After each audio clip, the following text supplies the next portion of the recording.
All right. Well, hello, everyone. Thank you for joining us today for SME's Technical Community and AeroDef Manufacturing Satellite Session. We are thrilled that you were able to make time to attend the Industry 4.0 for Aerospace Manufacturing in 2020 Impact, Challenges, and Best Practices webinar. We will go ahead and get started in just a minute, but I just want to cover a few housekeeping items. First, please make sure that you submit any questions to our panel using the Q&A box. Our moderator will keep an eye on all of the Q&A throughout the event. And please note that your microphones are automatically muted. So if you have questions or comments to make, please use the chat feature inside the webinar. We will be monitoring this and will respond accordingly. So secondly, we will be having a couple of polls throughout the webinar. So keep an eye out. We want you to make sure you're able to participate, and we want your feedback. Third, as you heard, we will be recording this presentation, and it will be available on demand. So finally, you're in for a treat. Sit back and enjoy. Today's webinar on Industry 4.0 for Aerospace Manufacturing in 2020 is going to be moderated by Avner Ben-Bassat, President and CEO of Plataine, which is a leading provider of industrial IoT and AI-based optimization solutions for complex manufacturing environments. So Avner, thank you for being with us. The floor is yours.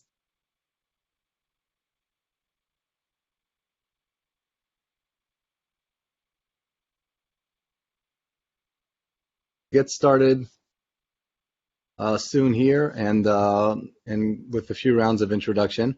We have a packed agenda, so we'll get going right away.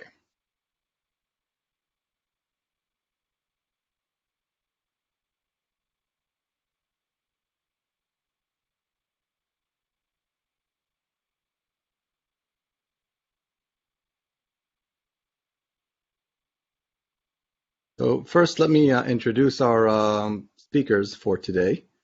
We have from Lockheed, Dr. Don Kinard, Senior Fellow. From Spirit, Kurt Richardson, also Technical Fellow. Shachar Fine, from the Executive Vice President from Kanfit, a Tier 2 supplier out of Israel. Dr. Bob Yancey, Director of Business Development for Hexcel. And myself, I'm the President of Plataine, again, software company specializing in AI applications for manufacturing.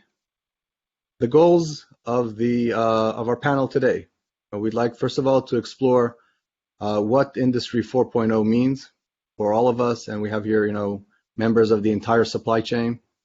What is this technology being applied to? How does it impact us? We'll discuss the problems that are already being addressed with these new capabilities. A few years ago, it was more ideas and visions. Today, it's reality. So what kind of outcomes are achieved? What challenges are we seeing? Best practices, lessons learned. And, finally, cannot overlook, COVID and the impact. So we'll discuss also what does it mean and how does it impact the adoption of these new technologies. We'll start with a few opening comments from the panelists. We'll enter a panel discussion. Towards the end, we'll have time for your questions. As Tracy mentioned, you can type them into the Q&A box on the right, and I'll pick them up and address them with the panel's team. And then we'll wrap up with a few closing remarks. Before we get started and to set the stage, I wanted to share some key insights from a recent survey we completed with SME, Tracy, and the team behind her. Now, this is a survey we completed in 2020. And it's actually the second survey we do. The first one was in 2018. The participants actually were across a range of industries, albeit 30% came from aerospace and defense. And you see also a range of roles and levels in the organization. Among other things, we looked into the level of digitization. And here we see a huge, huge step forward compared to 2 years ago. When we ask how far our given company progressed towards implementing digital manufacturing, you see this massive surge of implementation, the massive drop of lack of interest.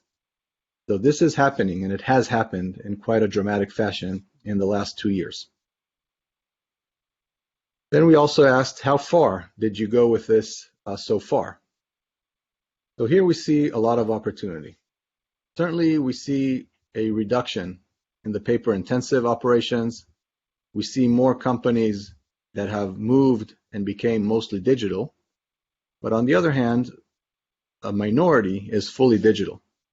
So certainly the movement has started, yet there's a long ways to go, and we'll talk about that today as well. Then we looked at why. Why are companies doing this? Not necessarily because it's cool or for the sake of technology. And it really comes back to the usual business KPIs. Are we looking at lower production costs, on-time delivery, improved quality and capacity, and so forth? We will say this from other research, we see a growing emphasis on digitization and cost reduction in the last couple of months, but across the board, we are looking both at top line and bottom line KPIs. This is what's driving industry into Industry 4.0. And finally, it's never that simple. So what are the challenges? And you see at the top, you see, first of all, lack of human resources, people that are able to support this technology and push it through. Potential complexity of the system integration, a lot of siloed system. Then there's a question of budget, or rather, how do you build one for such a project? And the list goes down. I won't go through the entire list. I'll just say that this survey is available both on the SME website and our own Plataines. And certainly you can reach out to us, to Tracy, after the seminar, and we'll get you the full report. So with that, let me turn back to our panelists. And again, for each of you, if you can spend a couple of minutes on what Industry 4.0 means for you, to your organization, where this is going from your perspective. And Don, if you can take the first one, I'll appreciate it. Sure, thanks, Avner. Lockheed Martin looks at Industry 4.0 as the fourth industrial revolution. We look at it as the revolution of data, that we're trying to integrate data from floor systems, from our ERP, PLM, MES systems, and to basically figure out how we take all of that data in all of our systems and use it. And we've been on the route to digital transformation and Industry 4.0 for about 20 years. It started with the digital thread on the F-35 program, the use of solid models, the consumption of those models in manufacturing and planning, the use of it, for driving automation, for driving inspection technology. So the first part of it was really digital transformation or digital thread. And then we started hooking up all of our equipment to the intranet. So, you start going through the IoT plan, and now a lot of our equipment's getting hooked up. And then finally, you look at the amount of information you have in the PLM, MRP, and ERP systems, and you realize that there's that data that can be integrated in the same systems, that can talk to one another. And so instead of having data being very siloed, the data can be integrated and available across all of the enterprise. So I think, to me, digital or Industry 4.0 is really the enterprise view of the way we do business and how we get everything together. And that's kind of our journey that we've been on for a long time. It's just going to continue going forward. Thank you, Don. Shachar, coming from your perspective as a supplier to the industry? Well, as a supplier to the industry, the digitalization is a must, because all the large OEMs are going there. So on one hand, we have no choice but going after them. And on the other hand, we want to run before them so we can be competitive and be able to offer them better solutions. And one of the challenges that we face with the digitalization is that each OEM has his own system. And as a supplier, we need a system that can deal with all of them. And that's one of the biggest challenges that we face. We need to interface with a lot of systems. Okay, thank you, Shachar. Bob, how about yourselves?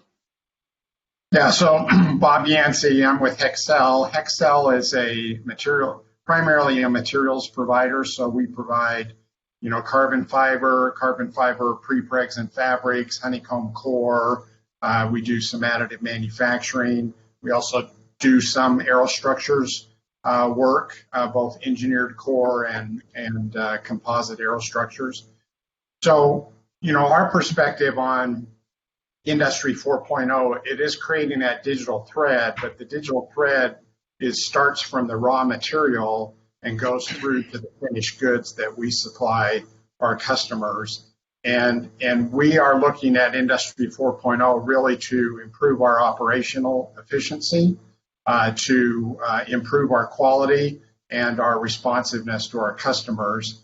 And so we have implemented a number of projects in order to be able to increase those metrics, which in the end lead to the bottom line of our company and benefit our shareholders. Thank you, Bob. Super. And Kurt, last but not least, how does it look from Spirit's point of view? Yeah, thanks. So for Spirit, we're a tier 1 supplier to the aerospace community. And so we work with lots of different customers, and as you might imagine, we have a lot of different systems that we interface with.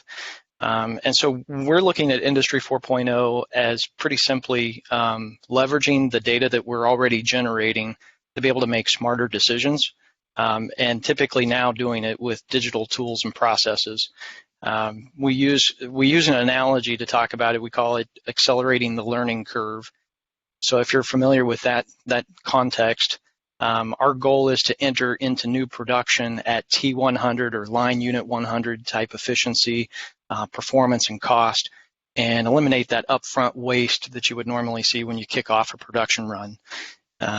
Also using that data, that information, to be able to steepen the slope of the learning curve and drive to those optimal levels of performance more quickly, reduce variation along that curve, kind of smooth it out.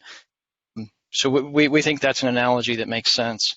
We have several different various elements that we're deploying, but really, I think they can all be summed up for us in terms of data transformation. I know we talk about digital transformation a lot, but we start even maybe one step before that. If we look at connecting systems and collecting data, we're transforming that raw data by analysis so that we can create information. And when we add some context to that information, we're generating knowledge.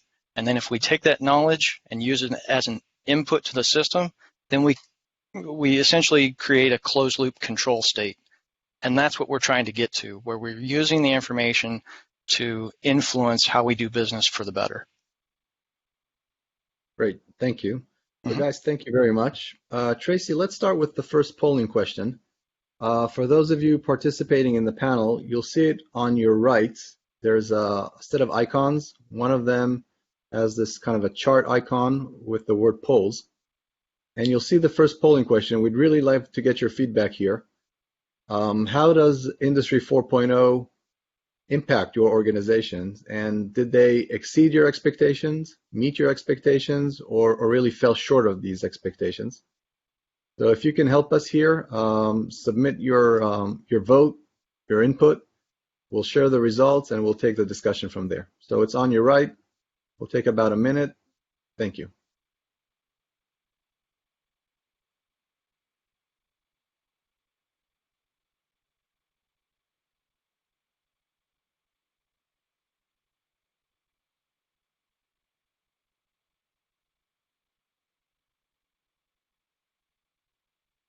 By the way, we have almost 150 participants today, which is wonderful. Speaking of digitization, so we'll actually have a very good sample here.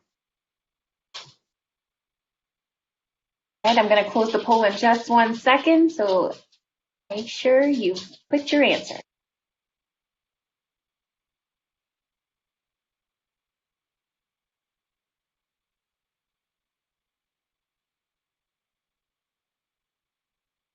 Okay, so Tracy, thanks a lot. Let's wrap it up here. And again, you can all see the results. I'll read them out.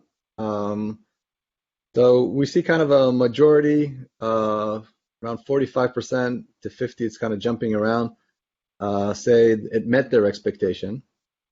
There's a almost similar number, 42%, that did not meet their expectation. We'll talk about that. And a minority actually experienced it to exceed their expectation. So, perhaps we'll start with this question. Kurt, if you'd like to comment on that, what kind of expectations do people go into with these projects? What have you seen at Spirit? Sure. Yeah. Yeah, I would say the results of the poll are about what I would expect to see. I'm glad to see that so many folks have projects that have met expectations. That's good, and that probably means that the scope was defined up front, the expected result and benefit was defined up front. And that's what we've seen here is when those elements of the plan and the technology insertion are clear and communicated up front, it leads to better results overall. As far as not meeting expectations, really kind of the opposite side of that coin.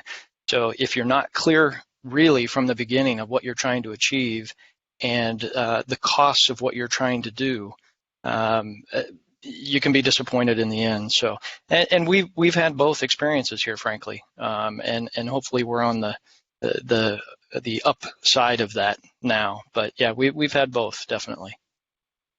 Okay, Don, would you like to chime in here?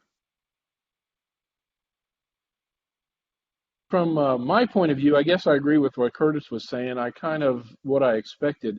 I think I personally have such high expectations that I'm constantly disappointed, when things aren't as good as I want them to be. So, my boss says that, nothing good was ever done by reasonable people. So I'm not a reasonable person. I'm unreasonable. I have high expectations. And so I'm constantly disappointed. But I mean, the technology is, it's so close to being something that's so tangible that you can feel it. And so I'm does not meet expectations because my expectations are probably grandiose. But again, that's just me. Okay. Allow me to chime in here and echo Kurt's comment. We see a lot of this. If you go into a project, you need to understand what you're trying to do and look at it like any technology adoption. Set your expectations in a realistic way and then plan to achieve them. Nothing's different here. This has been our experience. Okay. So yeah, let's move forward. Can I comment on this? So I voted on this, and I'm one of the exceed expectations. So, we put financial metrics on all of these projects. Have been tracking it regularly the last 3 years, and have actually been exceeding the return on investment for these projects. Doesn't mean that every project has been successful, and we've tried to implement procedures that if it's not going as well, we stop that project and move on to something else. But it's actually been quite refreshing to the whole organization to see how much improvement we're being able to make in our materials manufacturing operation through using digitalization and these Industry 4.0 tools. Great.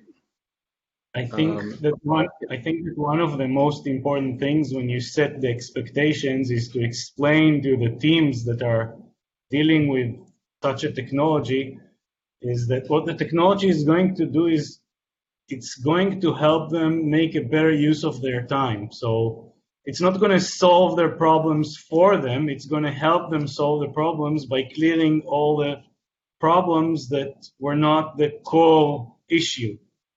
Data is no longer an obstacle. Data is now turning into a tool. When they realize that, their expectations move in the right direction. They expect the system to help them. And when it happens, it exceeds their expectations. Okay, so thank you, Shachar. Actually, it's a great lead into the next topic I'd like to cover. If you could talk about some project or initiative to the extent you can share the data and some of the lessons learned. Perhaps, Shachar, you started to talk about the engagement of the team, but please go first. What has been a successful initiative and what made it successful? we have implemented in our production line, we've implemented a system that is using Bluetooth chips to track parts around the shop floor. People were very doubtful that it could help us, and we did the beta. We took 100 chips, we attached them to various work orders, and we let the system run and see what kind of feedback does the system generates. Everybody were really surprised to see that on those first 100, the system by itself managed to locate 2 work orders that went in the wrong workstation. And the system gave warnings to the relevant department managers that their parts that they were looking for were actually in a different place. And that really generated some buzz around the factory, because parts being misplaced is a huge headache, especially when they're small and can get lost very easily. The AI behind the system was really incredible, that even on the first parts it could learn it by itself. Now people are expecting that there will be no more lost parts in production. Thank you, Shachar. Bob, do you want to go? Yeah, so it's not a very glamorous case study, but it definitely had value to us. So we make carbon fiber, and so the carbon fiber goes on to spools, which go onto a creel. And so we wanted to be able to capture information in terms of which spool the carbon fiber was going onto, so that we could gain some insight into that. So initially, we had an operator who would, type in the computer, this carbon fiber line is going onto this spool, which is positioned on the creel in this way. And it turned out to be it was inefficient for the operator. It created a safety problem, because they're looking back and forth between the computer and the creel and so forth. So we just bought barcode scanners and put barcodes on the creel, and so they can just go through boom, boom, boom, boom, boom. And so now we know the location on the creel and what spool it's on, and have actually been able to gain some interesting insights that have improved the efficiency of the overall operation. Okay, thanks, Bob. Please, Don, go ahead. Thank you.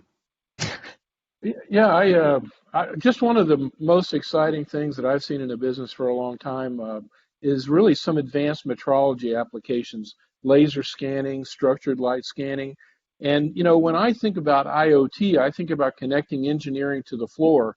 Well, with structured light scanning and laser scanning, I can actually compare my as-built configuration to my as-designed configuration in real time, essentially. And I'll give you just one application. We came up with this laser scanner that, instead of putting a big tool in the weapons bay to check for clearances, we put a laser scanner there and physically measure the bay with the laser scanner, compare that to the model that we used to put in there. It's a whole lot faster, a whole lot more accurate. And that's just one of many, many applications for that technology to really compare the as-built to the as-designed. And eventually that'll be done in real time. So you're essentially inspecting as you go along. So those things, it's that kind of thing that's just, it's so exciting to see. And, it's becoming very routine for us. But again, there's so much more to go. And we have one of our fellows, Chris Barrow at Lockheed, that's really working real hard to bring that technology to the floor. But that's probably one of the most exciting things I've seen in my career with digitization. Amazing. Thanks, Don. And Kurt, what about you guys? What are the focus areas? So really, kind of like Robert, we have something that was fairly basic, but it really made a big impact. And I would call it has to do with digital twinning. We do quite a bit of composite structure fabrication, and along with that goes non-destructive inspection requirements. That process is really surprisingly analog. There are some digital tools, but the interpretation of the data is an analog process largely. And there's not very much, or hadn't been very much, available for trending analysis. And in fact, some of it was just plain hard to interpret because it's a lot of coordinate values and things like that. So we implemented a new system that allows us to draw in an automated fashion the inspection data and actually maps it onto a three-dimensional model in a CAD environment. And so the inspectors can see that data overlaid on the actual CAD model. So it's truly a digital twin of that particular line unit. And then over line units of history, you can go back and look at trending of where any quality discrepancies have happened. And we've used it quite a few times for our CCA activity, and it's been very, very helpful for us. Okay, great. Actually, guys, my takeaway here, first of all, this is relevant wherever you are on the supply chain. And second, some projects are more manufacturing oriented. Some focus on the feedback loops back to engineering, digital twinning and all.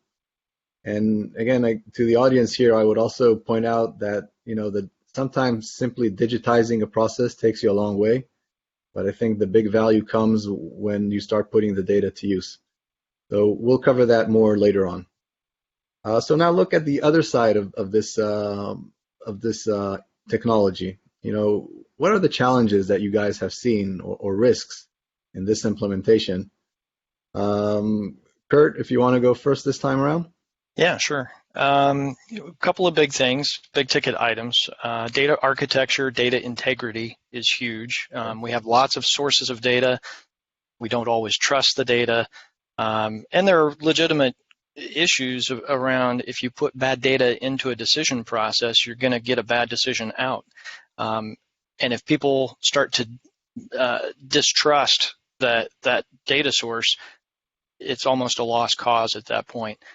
So data integrity, the architecture and the infrastructure required for digital data, and depending on how you're planning to use those data streams, that's a big deal, and it can be costly to ramp that up, all of that infrastructure.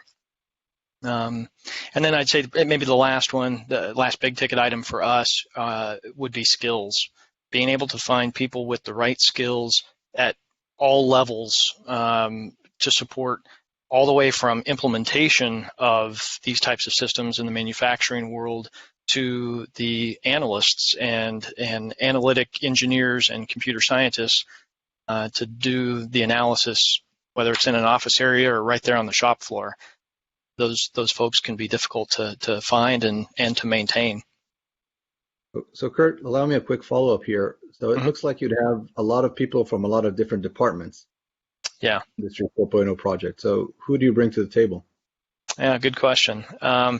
It as you can imagine, it kind of depends on the project, but we definitely have IT involved, and we have quality is typically right there with us, manufacturing, engineering, and then depending on if there's an influence or element of design and materials and process engineering. So those are typically the core key players, and then we bring in others as needed. Okay. Bob, for you guys, perhaps a different world. So what are the big challenges that you see? Yeah, so I would say from a macro level, I think the challenges are consistent across anybody trying to implement these technologies, is that, you can overspend on the project, you can overscope the project, you can deliver the project late. So we monitor those, routinely to make sure that we're not, in a bad situation with any of those metrics. I think one of the challenges, the last 20 years of my career I spent in the software industry, and I saw firsthand that one of the challenges in implementing new software tools is not getting buy-in through the organization, right? It might be something that's driven from the top down, and the people lower down in the organization don't see the value in it and don't implement it and so forth. One of the things that we've done at Hexcel is that often the opportunities for success, the ideas come from the people in operations on the shop floor doing that because they clearly understand the bottlenecks and the issues. So we've got a process of really involving them and having the ideas bubble up from the bottom and then look at it, from the top to determine which ones have the best return on investment. And those are the projects that we scope to produce now. Got it. Thank you. Shachar, please. Thank you. I think one of the largest challenges is the production people.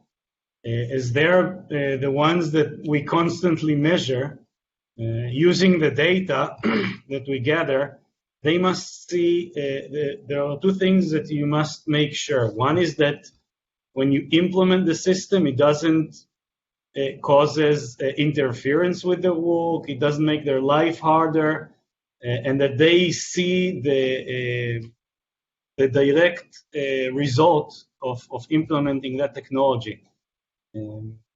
If the results are too far away and they just implementing and they don't see a result, they will end up losing their faith in the system. So you must make sure it's something easy. I recommend every Industry 4.0 company to make their user interface as friendly as possible, because once a production employee starts to lose their hands and legs in those technologies, you've failed already. Okay. Thanks, Shachar. Don, thank you. Don, I'm sorry, you're on mute. There we go. Sorry. I think the challenges from the past have been the fact that we're a company made up of thousands and thousands of engineers, all who have different ideas about what they think they want to do to make things better. So we constantly were fighting for funding to do this or that, and so a couple of years ago we established a digital transformation organization, both at the corporate headquarters as well as at each of the business areas like Aero where I am. So now we have a corporate organization and a local or a BA organization that's really trying to focus efforts on digital transformation, digitization, Industry 4.0. And I think now we get a much more direct feed into what we need to do to address things for the future. So I think that's been a great help. Okay, so Don, and for you guys, there's actually a corporate leader that runs their own projects across the different divisions? Yes, well, we have, again, the corporate organization who runs projects across the enterprise, and then we have local organizations that run projects across Aeronautics. So both of those are connected. We meet all the time, and it's really the only way to get stuff together, because some things are done as an enterprise. If you're going to put in a new SAP system or something large, then you kind of do that as an enterprise. If you do something that's specific to F-35, F-16, C-130, it's more at the local level. So it's both things working together, but with the same aim in mind, i.e. efficiency, speed, agility, and competitiveness. Those are the things that we focus on. Okay, great. Guys, so let's pause here a second and run our second poll question. Tracy, if you can help us. So again, for our participants, it's on the right-hand side, there's a tab with polls. And the second polling question will pop up here real soon.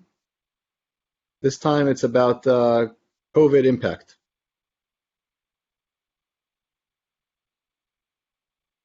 It'll be open in just 1 second. Okay. Thank you, Tracy. We can see it now. So here the question is about, the pandemic. How did it impact your digitization plans? Did it accelerate them? Did it slow you down? Or are you keeping the same pace? So please take a minute, submit your input, and we'll talk about it. And while we're working on this question, the next portion in this panel would be actually open Q&A session with you all. So the panelists are here to answer your questions. Again, on the right-hand side, below the polling tab, there's a Q&A tab. Feel free to submit your questions. They'll come straight to us, and I'll address them to the team.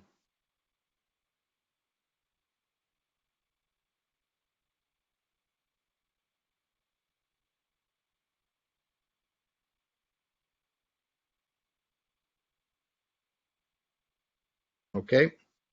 So, Tracy, thank you. Looks like the poll has ended. So here we see somewhat of an even split. About 40% actually had their plans slow down. Over 30% had their plans actually accelerated, and about a quarter maintained their rate. So it looks like we're all over the place here. Guys, as we're getting questions from the audience, anyone would like to comment on this? Yeah, I mean, I can comment on this. I mean, I think Kurt and I are in similar scenarios where we're heavily dependent on commercial aviation, and so it's had a tremendous impact on our business. So, so in regards, I'm not sure it necessarily decelerated our efforts in Industry 4.0, but some of the efforts got refocused because we've had to ramp down production and then, and deal with the issues at different sites, and then looking at how to ramp production back up as things start to improve. So I think it just changed the focus a little bit in regards to the Industry 4.0 activities that we've had ongoing. Yeah, and that's a good point, Bob. I think we're very similar, as you mentioned. In some cases, the slowdown has allowed us to focus on some things like infrastructure upgrades that normally might have been kind of disruptive to production. So we've been able to carry those out. In other cases where we wanted to implement into production and start tracking data, we haven't been able to do those things yet. So we're kind of at both ends of that issue. Okay. And I think everybody's been impacted to some extent. Our supply chain was significantly impacted. Some of our suppliers, especially overseas, either shut down or we couldn't go over there, they couldn't come over here.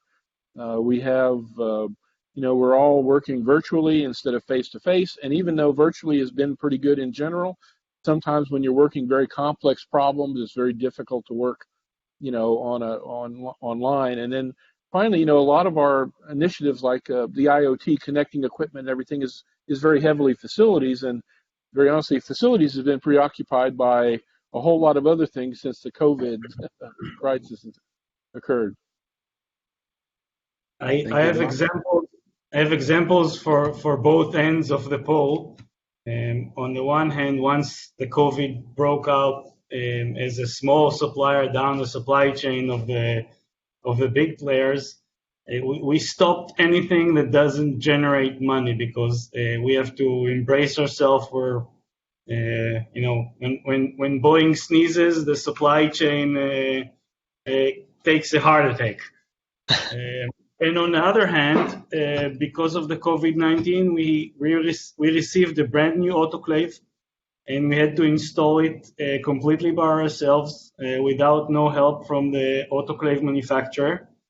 We had to do everything remotely. So we put all the video conference calls that we needed, and they helped us to install an autoclave with no technicians from the OEM. It was the first time also for the autoclave OEM, and we actually did it faster than they would have done it if they would have sent technicians to Israel to install the autoclave.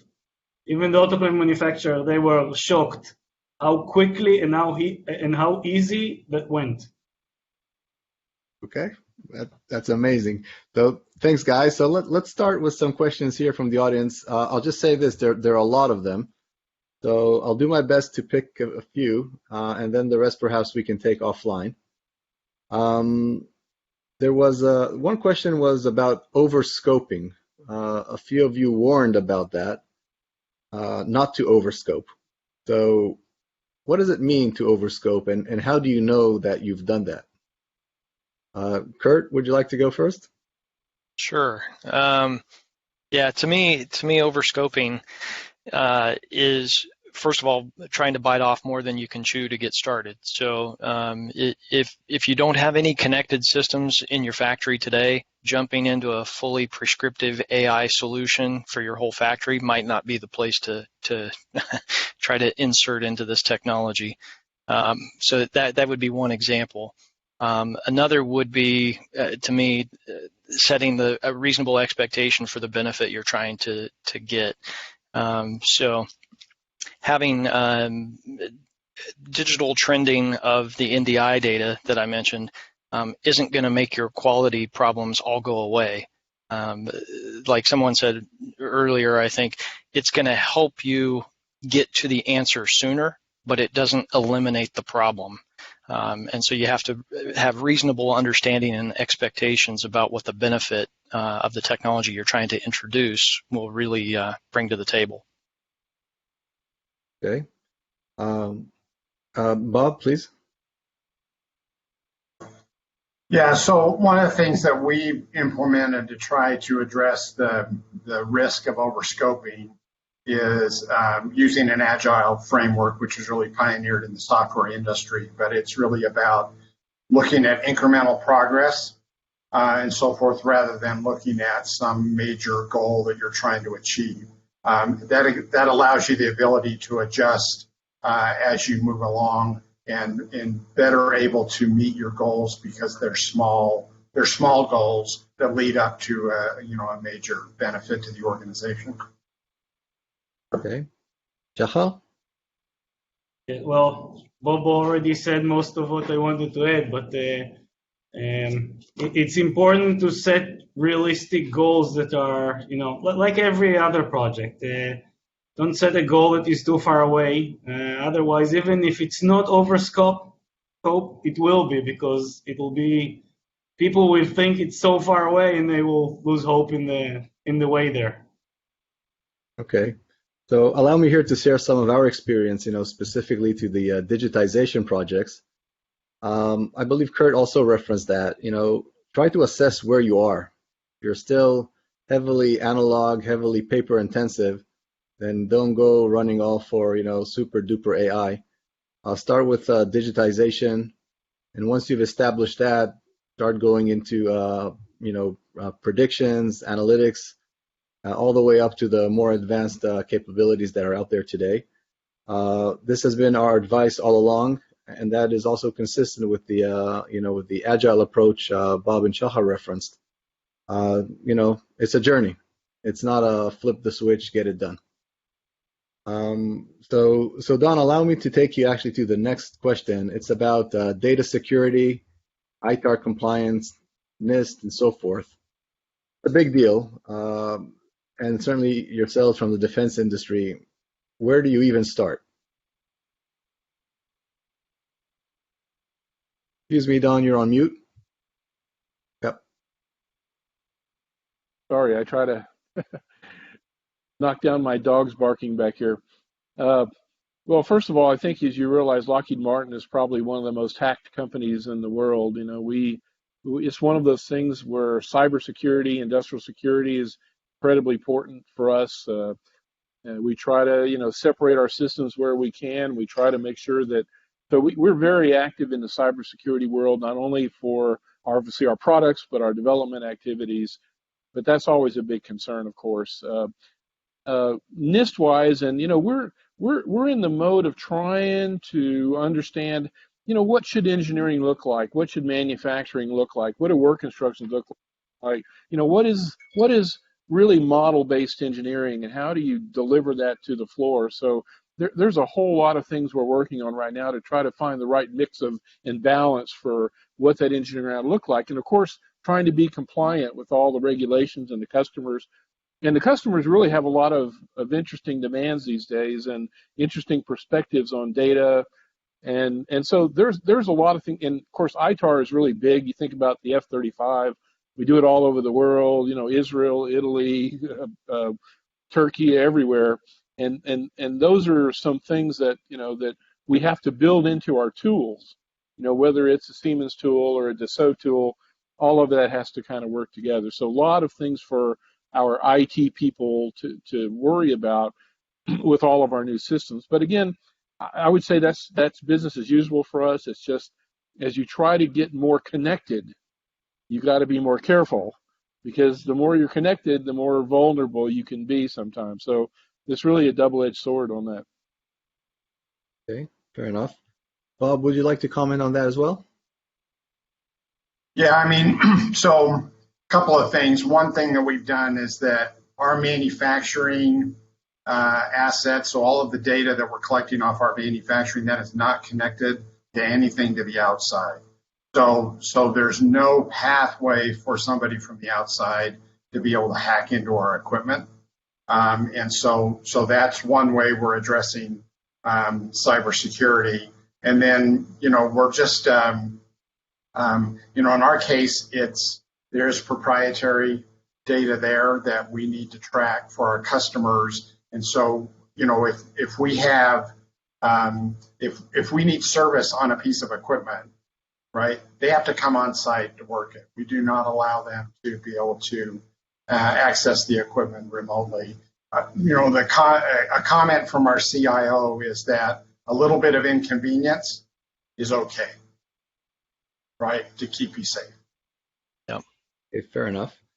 So let's move on to the next question. By the way, guys in the audience, there are a lot of questions, great questions. We'll just do our best to run through a couple more, and then we'll find a way to respond offline. So Tracy, I hope you're recording all of this. Kurt, would you like to comment a bit about AI, the big word, and how you put it, how do you bring it on board? How do you use it? Where do you use it? Sure. Yeah.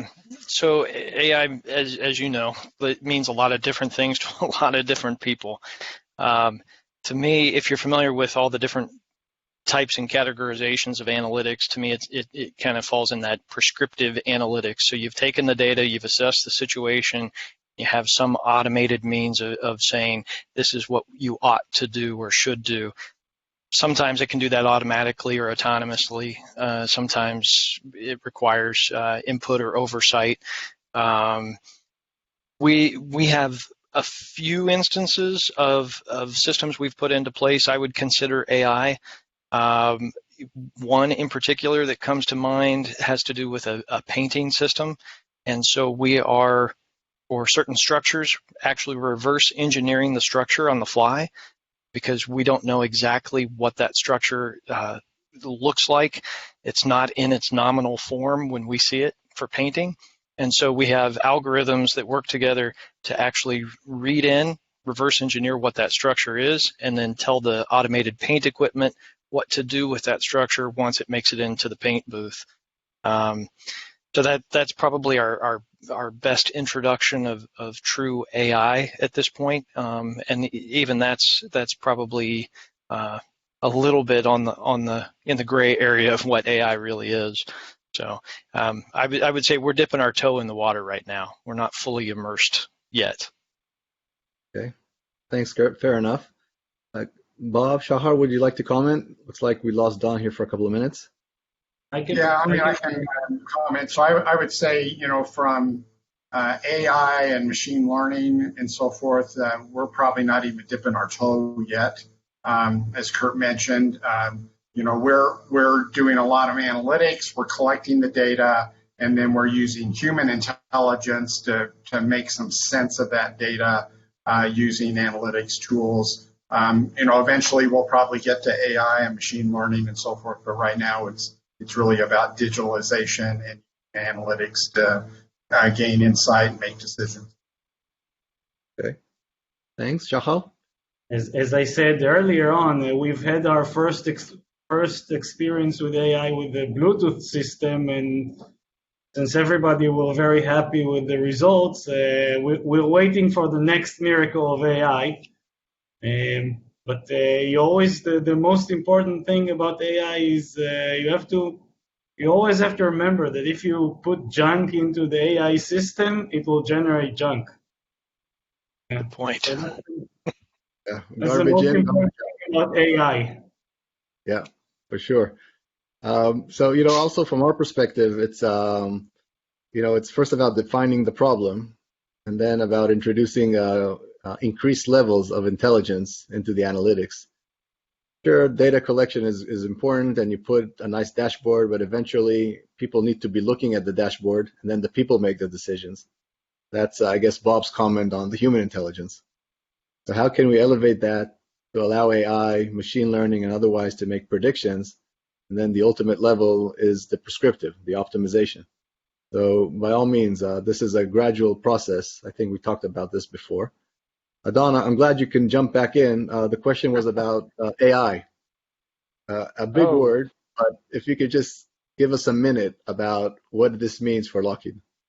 Well, I think obviously not only for our products, but for our data, we do these what we call robotic process automations, where we're trying to automate a lot of the processes that have been manual in the factory, where we apply automated, AI to, factory performance data, trying to develop, predictive information instead of just descriptive information. What is this disruption going to do to us? Hey, we have this supplier problem or this quality problem, and so we're looking at how do you modify the build of the airplane for things that happen in the factory. So there's an enormous number of applications, and frankly, one of the things we're doing is trying to grow our own. I'm going to call it citizen data scientists. Now, you still need the data engineers and the guys in the ivory towers to help you, but people who work this technology got to understand the processes. You can't just put somebody who's a computer guy and say, hey, fix this problem, because you got to understand the problems to be able to fix it. But the number of applications is, I think we're just scratching the surface for what we do. Okay, fantastic. So guys, we're about to wrap up. Towards the kind of the end of our panel, let's put together, if each of you could put together a few closing comments, take a minute or two about the different topics we covered today. Shachar, would you like to go first?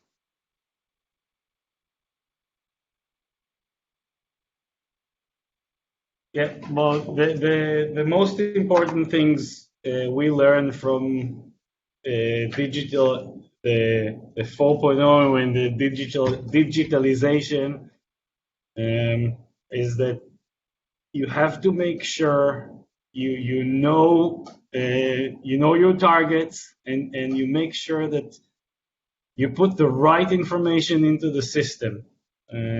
As I think Kurt said, that if you have the wrong sets of data, you can make wrong decisions. You have to be very careful, though, and make sure that everybody is engaged into this move.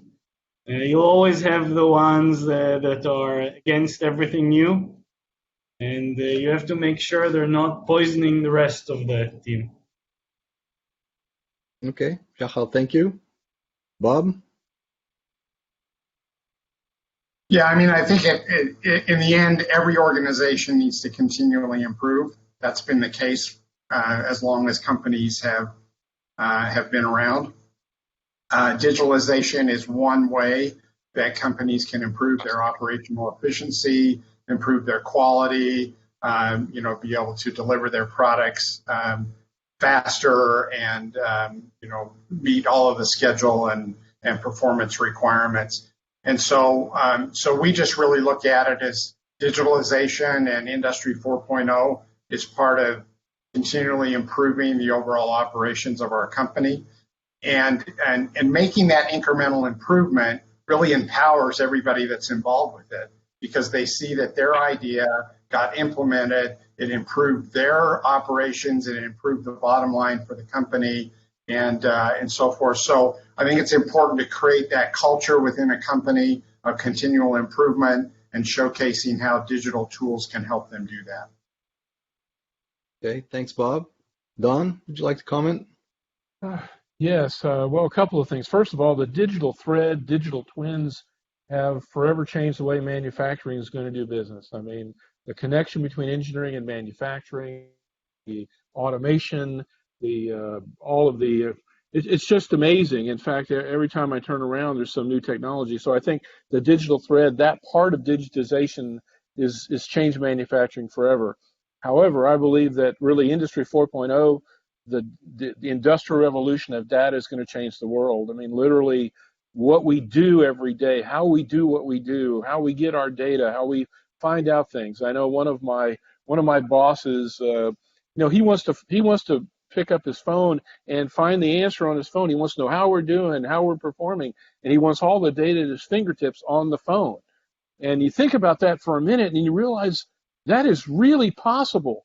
I can monitor the fleet of aircraft out there on F-35, from a phone. I can understand how I'm performing in the factory. I can understand where my shortages are, where my suppliers are. And you imagine that level of integration and think about what that's going to do to people that work for us, how they're going to work, it's just kind of an incredible thing when you think about it, but it is going to literally change the world. Thanks, John. And Kurt, how about yourselves? Yeah, so I saw a couple of comments or a couple of questions in the list that I think would help sum it up. One is kind of how do you get started in this? How do you start engaging with suppliers and partners that can help you introduce this kind of thing? And there's lots of different ways to do that, obviously. Webinars like this are a good place to get started. There are trade associations and different consortia out there like CESME, which is a Manufacturing USA Institute. So those sorts of resources are out there, and that's where I would suggest going to get started and get educated to begin with. In addition to that, I would say start small. Just start on something and work through understanding, are you working on a proof of concept? Are you playing in a sandbox? Or are you looking to do a pilot production application? And understand what the impacts of those various scenarios look like. If you're going to a pilot production, be aware of infrastructure needs to scale up and how does it fit into your overall strategy for replicating and deploying more of those kinds of things. So have those things in mind, but get started with something, start small, and build on your success. Super, Kurt, thank you. And allow me to also add a new concept that we are really pushing hard. A proof of concept is more of a technical question. We always talk about a proof of value. So the thing works, but what does it do for you? How does it help your organization, your business goals, etc.? So thanks, guys. We're really at the top of the hour here. So thanks for participating in this panel. Kurt, Bob, Don, and Shachar, thanks a lot. Tracy, back to you for wrapping up. All right. Wow, that was so awesome. Thank you. What a great discussion. Super informative. So like Avner said, thank you so much to all of our panelists, Don, Bob, Kurt, Shachar, and of course our moderator, Avner. We appreciate all setting aside this time to have this discussion with us and for us. And of course, we want to thank all of the attendees who participated in this webinar as well. So please make sure that you join us for our next webinar in August. Registration is now open for the panel discussion on challenges and rewards, pushing the envelope on large bonded structures, moderated by Doug Decker on August 20th. So we hope to see you there. Thanks, everyone.